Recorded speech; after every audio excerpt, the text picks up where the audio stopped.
atong birthday ni Hanabiba sa Hanabiba. Wala dyan ni kwarta ito ng igsoon. Pero salamat ko kay kana ang i-provide ang Ginoo. Though dili siya kanang inalaman kong lang birthday. 18 magduto niya. So dili gid pwede nga wala lang. So dapat na so pasalamat ko nga na-provide siya. Dahil at some point nalipay siya. Nalipay pa po ka.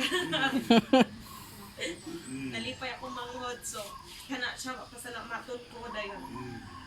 Nalipay po sa akong pamilya nga kana ang maayo sila, maayo lang panawas kay kung na sila sakit so di so kung ang tanang klaseng pwedeng inumon nga makaayo para sa ida so paliton para lang gasto lang lawas then mapasalamaton ko kay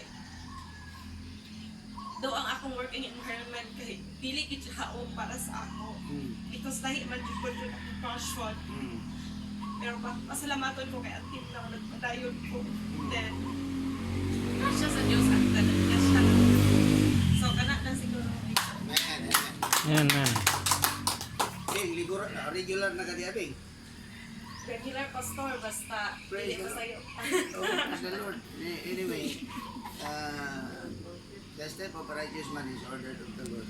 Sometimes we try to argue and reason out, but we do not